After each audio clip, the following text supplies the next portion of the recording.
ተማሪዎች ሆናችሁ ገንዘብ መስራት የምትፈልጉ ከሆነ ክረምትን እንደ ረፍት ማየት ማቆም መቻል አለባችሁ። ኢትዮጵያ ውስጥ ከተመረቁ በኋላ ስራ የሚያገኙት 58% ተማሪዎች ብቻ ናቸው። ይሄ ከ3 ዓመት በፊት የነበረ ዳታ ነው። አሁን ብሶበታል። በዚህ ሁኔታ እናንተም ተመርቃችሁ ስራ የማግኘት እድላችሁ ዝቅተኛ ነው። እውነቱን አውራ ከተባለ አብዛኞቻችሁ ዓመቱን ሙሉ ስትቀልዱ ነው እንጂ ስትሰሩ አልቆያችሁም። ስለዚህ ዛሬ በዚህ ቪዲዮ ይችን የክረምት 3 ወር ኢፌክቲቭሊ በመጠቀም እንዴት ከተመረቃችሁ በኋላ ሳይሆን እየተማራችሁ ገንዘብ እንደምትሰሩ አሳያችኋለሁ።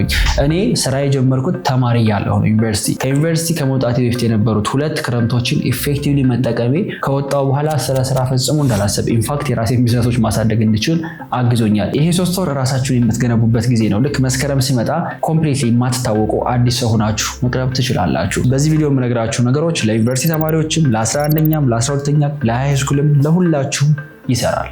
ለማታውቁ ሰዎች ዮናስ እባላለሁ። ከዛሬ 3 ዓመት በፊት ነው ዩኒቨርሲቲ ግራጁዌት ያደረኩት። በአጠቃላይ ከ30 በላይ ሰራተኞች ያሏቸው 2 ድርጅቶችን አስተዳድራለሁ። ዩቲዩብ ላይ ቁም ነገር ለማየት የምትመጡ ሰዎች ህይወታችሁን መገንባት የምታስቡ ከሆነ ሰብስክራይብ በማድረግ ፋሚሊው ነው። የመጀመሪያው ማድረግ ያለባችሁ ነገር ክረምትን ኢፌክቲቭ ለማድረግ ማስተማር ነው። እናንተ የምታውቁት የተማራችሁት የሆነ ነገር አለ ቤት ውስጥ ለታናሽ ወንድም እህት ከዝን ምናምን ሊሆን ይችላል ለነሱ ማሳየት። እኛ ደሴ እያለን አስታውሳለሁ 11ኛ ፍሎር ኦር 12ኛ ክፍል ላይ ክረምት ላይ ተማሪዎች ይመጣሉ። እንደ ቮለንተሪ አክቲቪቲ እኛ እየገባ እናስተምር ነበርና you have no idea ቆሞ ማስተማር እዛ ጋር የሚሰጣችሁ ኮንፊደንስ፣ ኮሚኒኬሽን ስኪል ምንም የትም ቦታ ብትሄዱ አታገኙትም። በተቻለ መጠን ቤት ውስጥ የሆነን ሰው ጠርታችሁ የምታውቁትን ነገር ለማሳየት ሞክሩ። አንደኛ ከነዛ ልጆች ጋር ያላችሁ ሪሌሽንሺፕ ጥሩ ያደርግላችኋል። ሁለተኛ ደግሞ የምታውቁትን ነገር ምን ያህል እንደምታውቁት ታዩበታላችሁና ማስተማር የትም የማታገኙት ስኪል ስለሆነ ዩኒቨርሲቲም ከገባችሁ በኋላ አንዱ ልትሰሩት የምትችሉት ነገር ማስጠናት ነው። ቀድማችሁ ማስጠናትን ከተለማመዳችሁ በኋላ ማስጠናት አይከብዳችሁም፣ ገንዘብ ታገኙበታላችሁ ማለት ነው። ሁለተኛ ኢንተርንሺፕ መፈለግ ነው። ዋንስ 11ኛ ክፍል ከሆናችሁ ከዛ በላይ ከሆናችሁ በቃ ለኢንተርንሺፕ ብቁ ናችሁ። ኢንተርንሺፕ ኖርማሊ የሚጀምረው ለዩኒቨርሲቲ 3ኛ ዓመት ለደረሰ ተማሪ ነው which is wrong by the way። ከዛ በፊት ቀድማችሁ እናንተ ኢንተርንሺፕ መጀመር ትችላላችሁ። ግዴታ ገንዘብ ላይ ከፈላችሁ ይችላል። ግን ምንድነው መስራት የምፈልገው፣ ምን ያስደስተኛል፣ ምን አይነት ነገር ውስጥ ነው መግባት የምፈልገው የሚለው ፊገር አውት አድርጉት። አሁን የሶሻል ሚዲያ ዘመን ላይ ነው ያለ ነው ራይት። እኔ እንኳን ስንት ቪዲዮ ሰራሁላችሁ ይሄን መስራት ትችላላችሁ የሚሉ ከነሱ መካከል ምንድነው የምፈልገው፣ ቪዲዮ ኤዲቲንግ ነው፣ ግራፊክ ዲዛይን ነው የምፈልገው፣ ሲኒማቶግራፊ ነው የምፈልገው፣ አካውንቲንግ ነው የምፈልገው፣ ምንድነው የምትፈልጉት፣ ሴልስ ነው። እነዚህ የምትፈልጓቸው ኤሪያዎች መካከል አንዱን ትምህርቱና እዛ ላይ የሚሰራ የምታውቁትን ሰው መፈለግ ነው። በዘመን በቤተሰብ አይነ ቤተሰቦቻችሁ ሊቃወሙ ይችላል። ይሄን ሐሳብ ግን ላይክ ፋይት ማድረግ ነው። እነሱ ሊገባቸው አይችልም እናንተ የገባችሁ ነገር ቢከስ እነሱ እኔን ስለማያዩኝ ኦኬ። የምታውቁት ሰው ካለ በዛ ውስጥ መፈለግ፣ ካልሆነ ካጣችሁ ደግሞ ራሳችሁ ሄዳችሁ ሲቪ ነገር ታዘጋጁና ሬዙሜ ወይም ፖርትፎሊዮ የምንላትን ቀላል ነው ባይ ዘ ወይ ሬዙሜ ቢልደር ብላችሁ ብትጠይቁ ታገኛላችሁ ኦንላይን ፎር ፍሪ። ካልሆነ you can even ask ChatGPT ፖርትፎሊዮ ስላለ ይብላችሁ የሆነ ጥያቄ ትምታላችሁ፣ ተመልሱለታላችሁ፣ ፖርትፎሊዮ ይሰጣችኋል። እሱን ፕሪንት አድርጋችሁ መሄድ። አንድ 10 20 30 ድርጅት ሄዳችሁ በነፃ ላገልግል ኢንተርኑኝ ተማሪ ነኝ ብትሏቸው ከነሱ መካከል አንዱ ይሽላችኋል። ገባችሁ? ከዛ በኋላ ወርክ ኢንቫይሮንመንት ምን እንደሚመስል ታዩበታላችሁ። ገንዘብ የሚሰሩ ሰዎች እንዴት ነው የሚራመዱት፣ እንዴት ነው የሚያወሩት፣ እንዴት ነው ኮንፊደንሳቸው፣ ክላይንቶች እንዴት ነው ትሪት የሚያደርጉት፣ እንዴት ነው የሚሸጡት። ወይኔ ኢንተርን በመሆን የምትማሩትን ነገር ልነግራችሁ አልችልም። እኔ ዩኒቨርሲቲ ተማሪ ያለሁኝ 3ኛ ዓመት ላይ ኢንተርንሺፕ ብለው ሲመጡ የዛኔ ግዴታ ከኛ ፊልድ ጋር የተገናኘ ኢንተርንሺፕ ነበር ውጡ የተባለውና እኔ ኮንፊውዥን ውስጥ ገባሁኝ። እውነተኛ ታሪክ ነው የምነግራችሁ። የዛኔ የነበሩት ኦፕሽኖች ወይ የቲቪ ጣቢያ መግባት ነው፣ ካልሆነ የሆነ ኔትወርክ የሚሰራባቸው ቦታዎች ና which I don't want። እኔ ኔትወርክ እንዴት እንደሚሰራ መማር፣ ቲቪ ስቴሽን እንዴት ኦፕሬት እንደሚያደርግ ማየት አልፈልግም። ፍላጎቴ እሱ አልነበረም። የዛኔ ፍላጎቴ አድቨርታይዚንግ ላይ ስለነበረ ሰርዲር ላይ አድቨርታይዚንግ ካምፓኒዎችን አሰርጄ አጣው። ግን ስላችሁ ከኔ የማሳደድበት ድክመት ስለነበረ ማለት ዝም ብዬ ሄጄ ኢንተርን አድርጎኝ ነበር ስለነበረ መጠየቅ የነበረብኝ የሆነ ስፔሲፊክ ሙያ ላይ አሰሩኝ ነበር ማለት የነበረብኝ። በዛ ምክንያት እነሱ ስራውን ሪጀክት አደረጉት። ከዛ በኋላ ምን አደረግን? ኢንተርንሺፕ ተብሎ የትገባን ኢቲቪ ገባን። ምናልባት በሳምንት አንድ ቀን ቢጠሩ ነው ሄደን ቁጭ እንላለን። እዛ ፒሲያችን ይዘን የራሳችንን ስራ እየሰራን ከዛ ያስጎበኙናል። የሆነ ነገር ነው ያለን። ግን ኢንተርንሺፕ ሪፖርት አለው። ሪፖርት ይጽፋል ኢቲቪ ለዩኒቨርሲቲ ማለት ነው ተምረዋል የሚል ቢካዝ በኋላ ደግሞ ፕሬዘንቴሽን መስራት ስላለበት ምን ተማራችሁ የሚለው። እኔ ግን ያችን ጊዜን ያሳለፍኩት ኮንቴንት በመስራት ሶሻል ሚዲያ ላይ ቲክቶክ ላይ ዩቲዩብ ላይ ኮንቴንት ፐብሊሽ በማድረግ ግራፊክ ዲዛይን በመስራት ነበር። ያ ጊዜ የሰጠኝ ሌቨሬጅ ልነግራችሁ አልችልም። ወደ ዩኒቨርሲቲ ስመለስ እኔ ኦልሬዲ ብዙ ስኪል ይዤ የገባሁት። የኢንተርንሺፕን አቅም በጣም አንደርስቲሜት ታደርጉታላችሁ። ትልቅ ስህተት ነው። ፕሊዝ ነው የምላችሁ። በዚህ ሰመር የሆነ ድርጅት ግቡና ኢንተርን ሆኑ። በቃ ኮምፕሊትሊ አመለካከታችሁ ነው የሚቀይረው። ኦነስትሊ ነው የምላችሁ። ምንም ቦታ ይሆን ብቻ ቤት አትዋሉ፣ ውጡ ከቤት። ቤት ውስጥ መቀመጥ ነው የሚገላችሁ። ቤት ውስጥ መቀመጥ በርበሬና ሽሮ እያቀበላችሁ ነው ወጣትነታችሁን የምታባክኑ። ፕሊዝ ጀስት ጎ አውት ሄዳችሁ የምትውሉበት ደህና ቦታ ፈልጉ። ኤኒቲንግ ፋንሲ መሆን አይጠበቅበትም። መስተንግዶ ሊሆን ይችላል፣ ሂሳብ ስራ ሊሆን ይችላል። የሆነ ቤተሰብ ካላችሁ ስራ የሚሰራ ላግዛችሁ ብላችሁ ውጡ። ቤት ውስጥ አትቀመጡ። ሶስተኛ ኮሚኒቲ አክቲቪቲ ወይም ደግሞ ቮለንተር የሚደረግባቸው አክቲቪቲዎች ካሉ ተሳተፉ። ለምሳሌ ቻሪቲ አክቲቪቲዎች ሊሆኑ ይችላሉ። ምንም አይነት እናንተን በነፃ ሄዳችሁ አገልግላችሁ የሆነ ከሆኑ ሰዎች ጋር ኔትወርክ ልታደርጉባቸው የምትችሏቸው አክቲቪቲዎች ካሉ ራሳችሁን ኢንቮልቭ አድርጉ። ዩኒቨርሲቲ ያለው እኔ በጣም አንዱ የጠቀመኝ የሊትሬቸር ክለብ ነበር። ሊትሬቸር ላይ የምንሰራቸው በጣም ብዙ ቮለንተሪ አክቲቪቲዎች አሉ። ኢቨንቶች እናዘጋጅ ነበረ። ሄደን የምንጠይቃቸው ሰዎች አሉ። ከዛ ደግሞ አዳማ አንድ ኢንስቲትዩት አለ ህፃናት ላይ የሚሰራ። እዛ ኢንስቲትዩት እየሄደን ሰመር ላይ ለተማሪዎች የሆነ ትምህርት እንሰጣቸዋለን፣ ኤቨንት ኦርጋናይዝ እናደርግላቸዋለን፣ ኢንስፓየር እናደርጋቸዋለን እየሄድና ያ አክቲቪቲ ያስተዋወቀኝ ሰዎች በኋላ እጅግ በጣም ከምታስቡት ላይ ጠቅሞኛል። ኢቭን አሁን ላይ ራሱ ኬሌክስ አካዳሚ ላይ ስንሰራ የሆነ ነገር ላይ ሰፖርት የሚያደርጉን በአይዲያ አትሊስት እዛን የተዋወቋቸው ትላልቅ ሰዎች ናቸውና ኮሚኒቲ አክቲቪቲ የሚሰጣችሁ ትልቁ ነገር በሌላ አጋጣሚ ልታገኟቸው የማትችሏቸውን ሰዎች ታገኟቸዋላችሁ። ለዚህ እውነተኛ ስቶሪ አለኝ። እኔ አንዲት ጓደኛዬ ትላልቅ ፕሮጀክቶችን ስላችሁ የኤንጂኦ ፕሮጀክቶችን ኢንተርናሽናል ፈንድ የሚያመጡ ፕሮጀክቶች ውስጥ ነው አሁን ላይ የምትሰራው እና ይህን ኮኔክሽን ያገኘችው ከየት ይመስላችኋል? ቮለንቲር በማድረግ ሊትራሊ የሆኑ ሴቶችና ህጻናት ላይ የሚሰራ አንድ ኤንጂኦ ነበረ። ሄዳ በነፃ ማገልገል ጀመረች። አዩት ምን ያህል አቅም እንዳላት፣ ምን ያህል ፖቴንሻል እንዳላት። ተማሪ ነበረች። ዩኒቨርሲቲ እስክትገባ ድረስ ጠብቋት። ዩኒቨርሲቲ ከገባች በኋላ አሰራሩ ተቀየረላት። ፓርታይመር ሆና መስራት ጀመረች። አለቀ። ከዛ በኋላ ላይፍ ቼንጅድ። ከዩኒቨርሲቲ ስትወጣ የእሷ ጓደኞች ስራ ሲፈልጉ ኦልሬዲ ከሀገር ወጥታለች። እንዲህ አይነት ኦፖርቹኒቲዎችን ይሰጣል። አራተኛ ሰንበት ትምህርት ቤት ግቡ። ይሄ ለኦርቶዶክሶች ነው። ፕሮቴስታንት፣ ሙስሊሞች፣ ሌላ እምነት የምትከተሉ ሰዎች ካላችሁ የሆነ ሃይማኖታችሁን ኤክሰርሳይዝ ልታደርጉበት የምትችሉበት ቦታ ላይ ግቡ። እኔ ሰንበት ትምህርት ቤት ህይወቴን እንደቀየረው በተደጋጋሚ ነግሬያቸዋለሁ። 11ኛና 12ኛ ክፍል ላይ በጣም ሲሪየስሊ ይዤ ሳደርገው የነበረው ነገር ቢኖር አገልግሎት ነበር። ፉል ታይም አገልጋይ ነበርኩኝ። ትልቅ ፕራዮሪቲ በህይወቴ ትልቁ ከትምህርቴ በላይ ፕራዮሪቲ የሰጠሁት ነገር ቢኖር እሱ ነበር። ይሄንን ፉሊ አድሚት አደርግላቸዋለሁ። በጊዜው እናቴ ከፍቷት ነበር። አስታውሳለሁ ሁላ የሰንበት ትምህርት ቤት ኃላፊያችንን ሂዳ በአካል አግኝታ ይሄ ልጅ ከልክለው እንዳይመጣ ምክንያቱም ፈተና ሰሞን ላይ ነው ያለው፣ አሁን ላይ ትምህርቱ ላይ ተዘናጋ ነው ብላ እስከ መንገድ ድረስ ደርሳለች። ምክንያቱም ሌሊት ስትነሳ ዮናስ እያጠና ነው ብላ እሷ ስትነሳ እኔ ቁጭ ብዬ መዝሙር ወረብ እያጠናው ነው እና ይሄ በጣም ፍርስትሬት ያደርጋት ነበረ። ግን አሁን ላይ ከማም ጋር ቁጭ ብለን ስናወራ ከእናቴ ጋር በጣም ግሬትፉል የምትሆንበት ሲዝን ቢኖር ያ ነበረ። እንኳን ያላስቆምኩ እንኳን የዛኔ የተጨቀጨቅህ እምቢ እያልከኝ ያደረግከው። ምክንያቱም አሁን ላይ ያለውን ስብዕና የገነባው የዛን ጊዜ ኢንቴንስ ሆኜ ያገለግልኩባቸው 2 የአገልግሎት ዓመታት ነበሩ። በምንም ልተካቸው አልችልም። በምንም ቤተ አብርሃም ሰንበት ትምህርት ቤት ዮናስን አፍርሶ ነው የሰራው። ኮንፊደንሴን፣ ኮሚኒኬሽኔን፣ ስፒሪቹዋል እውቀቴን፣ ከዛ በኋላ አክቹዋሊ ደግሞ ሰው መሆንን፣ ይሄ እንዴት ነው ሃምብል መሆን፣ ስነ ስርዓት፣ እነዚህ ሁሉ ነገሮች የወሰድኩት ቤተ አብርሃም ሰንበት ትምህርት ቤት ነው። ስለዚህ ይሄ የሰንበት ትምህርት ቤት ኤክስፔሪየንስ በኋላ ነው የሚገባችሁ። አሁን ምናልባት የምትሄዱበት ዓላማ ሌላ ሊሆን ይችላል። ጓደኞቻችሁን ለማግኘት ጊዜ ለማሳለፍ ሂዱ፣ ችግር የለውም። ኢትስ ኦኬ ሂዱ። እንደው በምንም ሪዝን ሂዱ። ከሄዳችሁ በኋላ ትክክለኛውን ፐርፐስ ታገኙታላችሁ። እዛው ስታገኙት የዛኔ ማንም አያስወጣችሁም። ሜይ ቢ ደግሞ አንዳንዶቻችሁ ለመሄድ ስታስቡ እንዴት ነው የሚገባው፣ የት ሄጄ ነው የምገባው እያላችሁ ሊሆን ይችላል። ሲምፕል አጠገባችሁ ሰፈራችሁ ያለ ደብር ትሄዳላችሁ። ሰንበት ትምህርት ቤት ልመዘገብ ነበር ትሏቸዋላችሁ። ይመዘግቧቸዋል። ምንም ቅድመ ሁኔታ ራሱ የለም። ተማሩ ነው የምትባለው። ትምህርት ትማራላችሁ። በቃ ጓደኛ የለኝም አብሮኝ የሚሄድ ሰው የለም ላይኖር ይችላል። አይ ካን አንደርስታንድ። ግን ኢትስ ኦኬ። እሺ የመጀመሪያው አካባቢ ነው ትንሽ ፔንፉል የሚሆነው። ከዛ በኋላ ከገባችሁ በኋላ የምታገኟቸው ጓደኞች ኖሯችሁ የማያውቁ ቤተሰብ ነው የሚኖራችሁ። ቤተሰብ የምሬ ነው። ቤተሰብ ነው የምታፈሩት እዛ ውስጥ።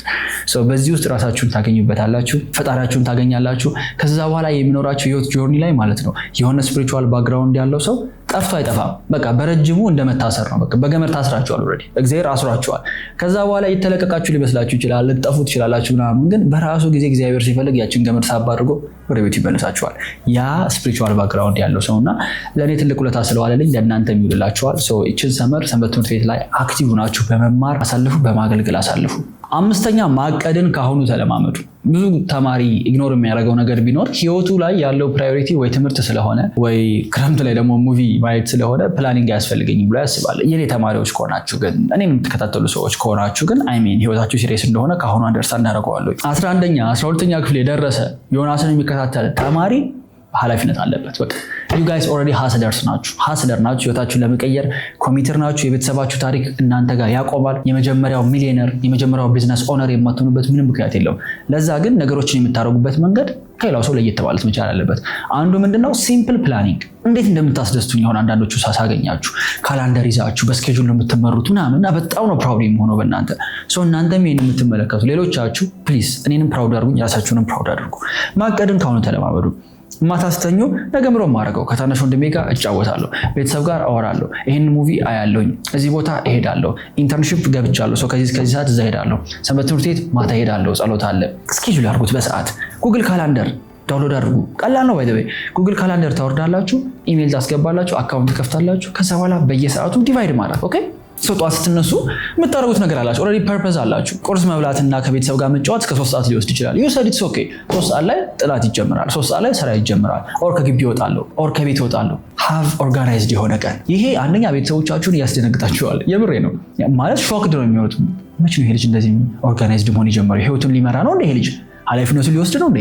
ኦል ኦፍ አ ሰደን በጣም ይደነግጣሉ። የምሬ ነው። ቢካዝ ፕላን የሚያደርግ ሰው የሚያቅር ሰው ህይወቱን ኮንትሮል እያደረገው ነው፣ በራሱ እየተመራ ነው እንጂ ቤተሰብ ስልክ ስለደወለለት ጓደኞቹ ስልክ ስለደወሉለት ብድግ ብሎ የት እንሂድ ዛሬ የት እንዋል ኖ የት እንደምትሆኑማ ማታ ነው እኮ የምታውቁት።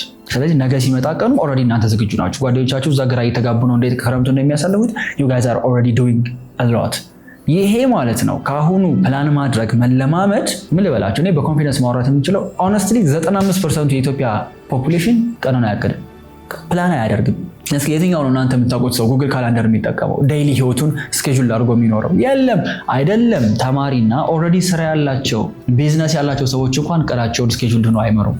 ከዛ በኋላ ደከመኝ፣ ቀኑ አልበቃኝ አለ፣ ጊዜው ሮጠብኝ፣ አመቱ ሳልይዘው አለቀ። ኦፍኮርስ አልያዝከውም፣ መች ፕላን አደረከውና። ከአሁን ይችን ፕላኒንግ ከተለማመዳችሁ ግን ማንም አያስቆማችሁም። የምሬ ነው። ምናልባት ዋን ኦፍ ዘ ሞስት ኢምፖርታንት ከምላቸው ስኪሎች የሆነ ሰው ስኬታማ ይሆናል አይሆንም የሚለውን ዲሳይድ ከሚያደርጉ ስኪሎች መካከል ይሄ አንዱ ፕላኒንግ ነው። ቀናችሁን በራሳችሁ ቁጥጥር ስር ማዋል እንጂ በተደወለ ስልክ ቴክስት በተደረገ ሜሴጅ ቀናችሁ ሚዝረብል አይሆንም። ኦኬ ፕሊዝ እኔን የምታዩኝ ከሆነ ዱትስ። 6ኛ ሶሻል ሚዲያ ላይ ሂሮ የምታደርጓቸው ወይም እንደ ጀግና የምታዩቸውን ሰዎች ፈልጉ። ሶሻል ሚዲያ አጠቃቀማችሁ መቀየር መቻል አለበት ጋይስ። ሀስለር የምትሆኑ ከሆነ እናንተ እንደ ኖርማል ሰው አይደላችሁም ብያችኋለሁ። በቃ ኖርማል ሰው ሶሻል ሚዲያ የሚጠቀምበት መንገድ አለም። እናንተ አሁን ላይ ሜንተር ላታገኙ ይችላላችሁ። ምናልባት ጥሩ አንትረፕረነር ቤተሰብ ያላችሁ፣ አጎት ያላችሁ፣ ቢዝነስማን የሆነ ጥሩ አይምሮ ያለው ሰው የምታውቁ ሰዎች እነሱ እንደ ሜንተር ልትወስዷቸው ትችላላችሁ። ሜንተር ካገኛችሁ በጣም ትልቅ መታደል ነው። እኛ ሀገር የሌለ ነገር ነው። ካገኛችሁ ካላገኛችሁ ግን ምሮ ልታደርጉ መስሎት። እኔ ምንድን ያደረኩት ኦንላይን የማውቃቸውን ሰዎች ፈለኩኝ።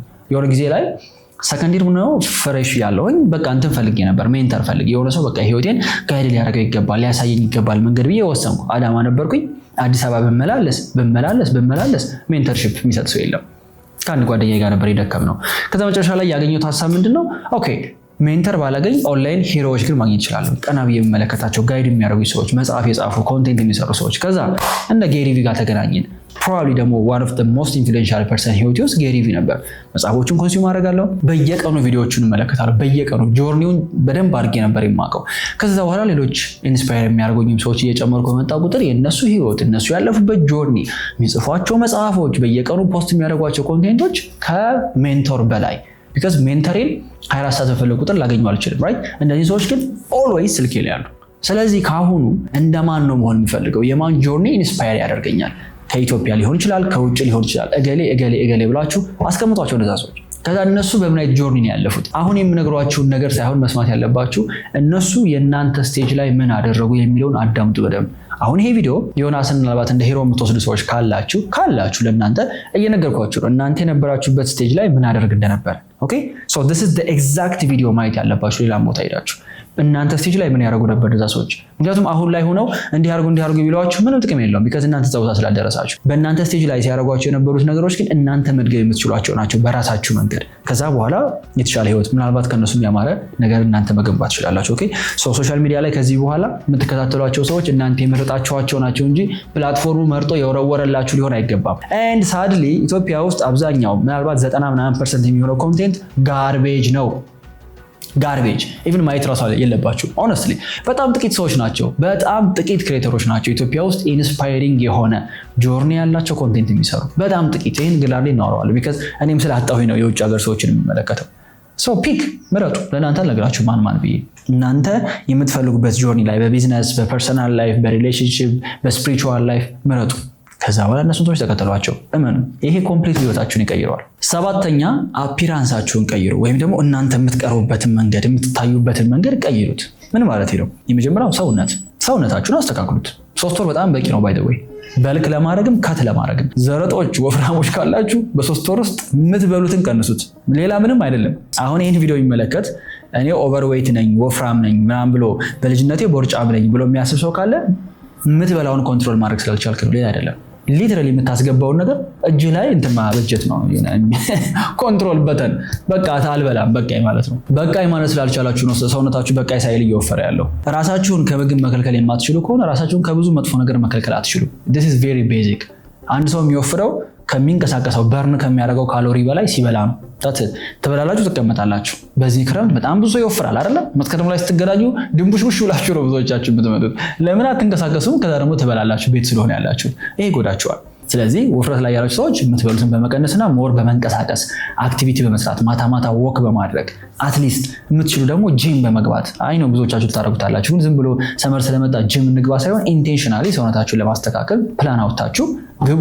ቀጫጫ የሆናችሁ ደግሞ ካላችሁ እናንተ ደግሞ በደንብ መብላት ነው። በደንብ ስትበሉ ግን ዝም ብሎ የሆነ ጋርቤጅ ነገር መሰብሰብ ያገኛችሁትን ስኳር ነገር መብላት ሳይሆን መስል ቢልድ ሊያደርግ የሚችል ፕሮቲን መመገብ፣ ከዛ ፕሮቲን እየበላችሁ ደግሞ አክቲቪቲ መስራት። እንደዛ ሲሆን ሰውነታችሁ የምትመገቡት ነገር ወደ መስል ይቀይርላችኋል ማለት ነው። ይሄ ቤዚክ ልታደርጉት የምትችሉት ነገር ነው። አይ ነው እዚህ ስቴጅ ላይ ያላችሁ 19 20 ምናምን ዓመት ልጆች እንደ ኢትዮጵያ ጀነራሊ ቀጫጮች ናቸው ብዙዎቻችሁ። ቢካዝ እኔም ዛሬ ውስጥ የነበርኩበት ሰዓት ላይ ምናልባት ዋን ኦፍ ደ ሞስት ቀጫጫ ከሚባሉ ልጆች መካከል ነበርኩኝ። ቤት አንተ ልጅ የምታድገው በቃ እንደ ሸንኮራ አገዳ ነው ወደ ላይ ነው ይልኛል። ቢካዝ ምንም ስጋ ለበስ ነበርኩኝ። አለፋችሁ እንደ ስጋ ቀባቀባ የተደረገው አጥንት ነው እንጂ የምር ምንም አይነት መሰል አልነበረኝም። ግን የዛኔ መቀየር የሚባለው ነገር ኢምፖርታንት እንደሆነ አይገባኝም ነበር፣ የሚቻልም አይመስለኝም ነበር። ስለዚህ ምን አድርጌ ነው የወሰድኩት? እኔ በቃ የሆነ አስቀጫጫ ነው ፐርሶናሊቲው ነው አለቃ በቃ። ይሄ ትክክል አለ። አፒራንሳችሁን ቀይሩት። ኮንፊደንሳችሁን፣ ሰዎች ለእናንተ ያላቸውን አመለካከት ይቀይረዋል። ከዛ ሁለተኛው አፒራንስ ለመቀየር አለባበስ። ብዙ ቲኔጀር፣ ብዙ የዩኒቨርሲቲ ተማሪ ዲስአፖይንቲንግ በሆነ ሁኔታ የሚለብሰው ስሊፐር፣ ካልሲ፣ ቱታ፣ ሁዲ፣ ቲሸርት ምናምን። ይሄ በቃ የፔዛንት አለባበስ ማለት ነው። ፈጽሙ ይሄ እናንተ ሪፕሬዘንት አያደርጋቸው። አሉ ደግሞ በጣም ስማርት የሆኑ ልጆች ካሁኑ ላይ 11 ክፍል 12 ክፍል ነው ሲመጡ ራሱ የሚያስደነግጡ ልጆች አሉ። አለባበሳቸው ኮምፕሊትሊ ሌላ ነው። ስታዩቸው ገና ብዙ ኃላፊነት መሸከም እንደሚችሉ ያስታውቃሉ። አለባበስ በራሱ ይናገራል። እኔ አሁን የ20 ዓመት የ21 ዓመት የ2 ዓመት ልጆች ምናምን እቀጥራለሁ። አንዱ ምን ያህል ኃላፊነት መሸከም ይችላል የሚለውን ከማይበት ነገር መካከል አለባበሳቸው ነው። ያ ማለት ግዴታ ፋንሲ ልብስ መግዛት አለበት ማለት አይደለም። ግን የሚለብሳትን ነገር ስትር ለማድረግ ይሞክራል። በጣም ባጊ የሆነ ቲሸርት አይለብስም፣ ባጊ የሆነ ሱሪ አይለብስም። በልኩ ሱሪውን ያስተካክለዋል። ያ ማለት ደግሞ እንደ ቃሪያ ደግሞ የጠበበ በዚፕ የሚዘጋ ምናምን ሳይሆን በቃ አለው ሞደስት የሆነ አማውንት አለው። ይሄ ከምታስቡት በላይ ሰዎች ለእናንተ ያላቸውን አመለካከትና እናንተ ለራሳቸው ያላችሁን አመለካከት ይቀይረዋል። እኔ አይ ቲንክ ሌቱኛ አርፍጄ ነው አለባበሴን የቀየርኩት። እስከ 2ኛ ዓመት ድረስ ይመስለኛል ለዛ ለብስ ነበር፣ ሁዲ ቲሸርት ምናምን አድርግ ነበር። 3ኛ ዓመት ሲመጣ ከኮቪድ በኋላ ግን ዮናስ አለባበሱ ኮምፕሊትሊ የተቀየረው። ድሮፕ አደረኩ። አሁን ሁዲ የለኝም፣ ሹራብ የለኝም። ቱታ ምናልባት ኦኬዥናል የሆኑ ጊዜዎች ላይ ቱታ ሊለበስ ይችላል። ከዛ ውጭ ግን የዛኔ ጀምሮ ዲሳይድ ያደረኩት ነገር አለባበሴ ፕሮፌሽናል ነው የሚሆነው። አበቃ። ይሄ ለራሳችሁም ያለውን አመለካከት ሰዎች ለእናንተ ያላቸውንም ይቀይረዋል። ስለዚህ ከአሁኑ ልታደርጉ የምትችሉት ነገር አውትፊታችሁን መቀየር፣ ሰውነታችሁን ማስተካከል ነው። 8ኛው ገንዘብ ሊያስከፍላችሁ የሚችል ሃይ ቫሊዩ ስኪል ወይም ትልቅ ቫሊዩ ያለውን ሙያ ተማሩ በክረምት። ይህንን እንደ ሞቶ ግንባሬ ላይ ራሱ ለጥፌው ብዙ ደስ ይለኛል። ሰው አንደርስቲሜት እያደረገ ያለው ነገር ቢኖር ሁሉም ነገር ስኪል ነው። በቃ ሁሉም ነገር ኢትስ ስኪል። ዮናስ እዚህ ጋር ቆሞ ነንስቶፕ እያወራ ያለው ምን ስላለው ነው? ስኪል ስላለው ነው። ይሄን የሚቀርጸኝ ልጅ እንዲህ አይነት የሚያምር ቪዲዮ እየቀረጸ ያለው ስኪል ስላለው ነው። ይሄን ቪዲዮ ኤዲት ያደረገው ልጅ እንዲህ አይነት የሚያምር ቪዲዮ እንድታዩ እያደረጋችሁ ያለው ምን ስለሆነ ነው? ኤዲት የማድረግ ስኪሉ ስላለው ነው። ሶሻል ሚዲያ ላይ አቀነባብሮ ፖስት የሚያደርገው ሰው ስኪል ስላለው ነው። ሁሉም ይከፈላቸዋል። ሁሉም ገንዘብ ሜክ እያደረጉ ነው። እንደ ሃያዎች ውስጥ ያሉ ሰዎች ናቸው። ሌላ ምንም አይደለም። አንዳቸውንም ስቀጥራቸው በምን ላይ የተመረቃችሁት ብዬ ዲግሪያቸውን አይቼ አይደለም፣ ራሳቸውን በአጭር ጊዜ ባስተማሩት ሙያ ነው የቀጠርኳቸው። ይሄ ምስክር ይሆናችሁ። እውነት ነው ብያችኋለሁ። ከዚህ በፊት ዩኒቨርሲቲ ላይ የምንማረው ነገር ሙያ አይደለም፣ አብዛኛው እውቀት ነው። ቲዮሪ ነው ሰብስበን የምንመጣው። ለዛ ነው አብዛኛው ሰው ሲወጣ ግራ የሚጋባው። ስለዚህ እኔ አትማሩ አልላችሁም። አሁን ተማሩ፣ ቢካዝ በመማር ውስጥ ብዙ የምታገኙት ሌላ ነገር ስላለ። ግን ይችን ክረምት በቀን ከ2 ሰዓት እስከ 3 ሰዓት ጋይስ፣ 2 ሰዓት ወይ 3 ሰዓት በቀን ዴዲኬት አድርጋችሁ አንድ ሃይ ኢንካም የምታገኙበትን ሙያ ላይ ፎከስ ብታደርጉ ታመሰግኑኛላችሁ። በቃ ትልቁ ለተዋልኩላችሁ ነኝ መሆን እቺን ሰምታችሁ እቺን ውሳኔ የምትወስኑ ሰዎች የዛሬ ዓመት 2 ዓመት ከእናንተ ቴስቲሞኒያል እፈልጋለሁ። በቃ የዛኔ ክረምት ላይ ያዘዝከኝ ተከትዬ ይሄው ቪዲዮ ኤዲቲንግ ተማርኩኝ በዚህ ክረምት። ከዛ መስከረም ላይ ኢንተርንሺፕ ወጣሁ የሆነ ቦታ ማታ የነሱን ስራ ሪሞትሊ እየሰራሁላቸው ነበር። ቲክቶክ ላይ ፖስት አደረግ ስለነበር ከዛ በኋላ ይሄው አሁን ክላይንት ይሄን ያህል ገንዘብ እየሰራሁ ነው የሚል ቴስቲሞኒያል ከእናንተ እፈልጋለሁ። ማድረግ ስለምትችሉ ነው የምነግራችሁ ነገር እጅግ በጣም ሲምፕል ስለሆነ ነው። ማለት አይነው ከባድ ሊመስል ይችላል። አሁን እንዲሳወራው በጣም እሱ ባከቀለል እያደረገው ልትዩ ይችላልላችሁ። አይደለም ቀላል ስለሆነ ነው። ኢትስ ዳት ሲምፕል። ፒሲ ካላችሁ በቀን 2 ሰዓት 3 ሰዓት ክረምት ላይ ዴዲኬትድ ሆናችሁ በኦንላይን ራሳችሁን ማስተማር ከቻላችሁ ወይም ደግሞ ኢንፐርሰን መሄድ ካለባችሁ ክፍለ ሀገር ያላችሁ ክላስ የለም ያስተምር የለም የምትሉ ሰዎች በኦንላይን ተማሩ። በቃ ተጨንቃችሁም ቢሆን የቆጠባችሁትን ገንዘብ ክፈሉ ወይም ቤተሰብ አስከፍሉ ለመማር። አመቱ ሙሉ ሲከፍሉላችሁ ቆይቶ የለም ስለዚህ አስከፍሉ። አዲስ አበባ ያላችሁ ደግሞ በአካል መሄድ የምትችሉ በአካል ሂዱ። ቢካዝ በመመላለስ ውስጥ ኮሚትመንት ስላለ ቤትም ደግሞ ክላስ እያላችሁ መውጣት ስለምትችሉ ቤት ሆናችሁ የምትማሩ ከሆነ ምናልባት እና በርበሬ አምጣ ጨው መልስ ምናምን በማለት ጊዜያችሁ ሊገሉ ስለሚችሉ ብቻ ኢዘር ዌይስ በቀን 2 ሰዓት እስከ 3 ሰዓት ዴዲኬትድ ናችሁ አንድ ሙያ መርጣችሁ እዛች ሙያ ላይ ፎከስ አድርጋችሁ ብትማሩ መስከረም ላይ ለሁሉም ተማሪ ወደ ትምህርት ሲገባ እናንተም ኢንተርንሺፕ ትወጣላችሁ የሆነ ቦታ ከስራ በኋላ የምትሰሩት ወር ደግሞ ማታ የምትሰሩት ነገር ሊሆን ይችላል። ወይም ደግሞ ቅዳሜና እሑድ በእነዛች ጊዜያት ላይ ደግሞ የተማራችሁትን ፕራክቲስ ታደርጉታላችሁ። ከዛ በ4 ወር በ5 ወር ጊዜ ውስጥ ገንዘብ ትሰራላችሁ። ይሄ ፕሮሚሴ ነው። ይሄንን አድርጎ ገንዘብ ያልሰራ ሰው መጥቶ ይክሰሰኝ። እኔ ራሴ ገንዘብ ሰጠዋለሁ ቀጥረዋለሁ። እውነቴን ነው። this is my promise። ይሄንን ክረምት ይሄንን 3 ወር አንድ ሙያ ላይ ፎከስ አድርጋችሁ ሙያ ይዛችሁ መስከረም ላይ የሆነ ስራ ፈልጋችሁ በኢንተርንሺፕ በነፃ ማለት ነው ቅዳሜና እሑድ ላይ ወይም ደግሞ ማታ የምትሰሩት የሆነ ኢንተርንሺፕ በነፃ የምታገለግሉበት አግኝታችሁ 1-3 ወር ከሰራችሁ በኋላ የሚከፍላችሁ ሰው ካጣችሁ ኑ ዮናስ ጋር እኔ ራሴ ቀጥራችኋለሁ። ቢካዝ በዚህ ፕሮሰስ ውስጥ ካለፋችሁ እኔ ራሱ ስለምፈልጋችሁ ማለት ነው። ያን ያህል ቀላል ነው። ይሄን ክረምት ደግሞ ከኛ ጋር አብራችሁ መስራት የምትፈልጉ እኔ ጋር እንዳረጋችሁ የምትፈልጉ ሰዎች ለእናንተ ያዘጋጀ ነው የ3 ቀን ነፃ የኦንላይን ኢቨንት አለ። ከተት በክረምት ብለናል። በክረምት እንከታለን። በ12 ሳምንት እንዴት የኤጀንሲ ቢዝነስ ተማሪዎች ሆናችሁ እንደምትጀምሩ አሳያችኋለሁ። ያንዳንዱ ስቴፕ ብሬክዳውን ያደረኩኝ የማሳያችሁ ነገር በሙሉ ፕራክቲካል ነው። እኔ ያደረኩበትን ያለፍኩበትን ጆርኒ ስለሆነ የምነግራችሁ ለሁላችሁም ይሰራላችኋል። ስልክና ኢንተርኔት ካላችሁ ከየትኛውም ቦታ ሆናችሁ መቀላቀል ትችላላችሁ። ይሄንን ኢቨንቱ የተዘጋጀው ሐምሌ 1፣ 2 እና 3 ነው። በኦንላይን ነው። ኢቨንቱ ላይ ስትገኙ የ12 ሳምንት ቻሌንጅ አብረን እንጀምራለን። እንዴት ኤጀንሲ እንደምትጀምሩ ያንዳንዱ ብሬክዳውን ያደረኩኝ አሳያችኋለሁ። በነፃ ቦታችሁን ለማስያዝ ሊንኩን ዲስክሪፕሽን ላይ አስቀምጥላችኋለሁ። እነዚህን 8 ነገሮች ማድረግ የምትችሉ ከሆነ በክረምት ምናልባት ከ95% ሰው የተሻለ ፊውቸር ይኖራችኋል። ይሄ ጋራንቲድ ነው። ታትት ሲሰራ ያየሁት ነው። የራሴን ህይወት ላይ ሰርቷል። በዙሪያ ያሉት ሰዎች ላይ የሚሰራው ይሄ ነው። አይ ሆፕ ክረምታችሁ እነዚህ ነገሮች በማድረግ ኢፌክቲቭ እንደምታደርጉትና መስከረም ላይ የተሻለ ሰው ናችሁ እንደምትመጡ። እነዚህ ደግሞ የሚያገዛችሁን ከተት በክረምት ኢቨንትን በነፃ ለመመዝገብ ዲስክሪፕሽን ላይ ያለው ሊንክ አሁኑን ክሊክ አድርጉት። በሌላ ቀን በሌላ ኮንተንት እንገናኛለን።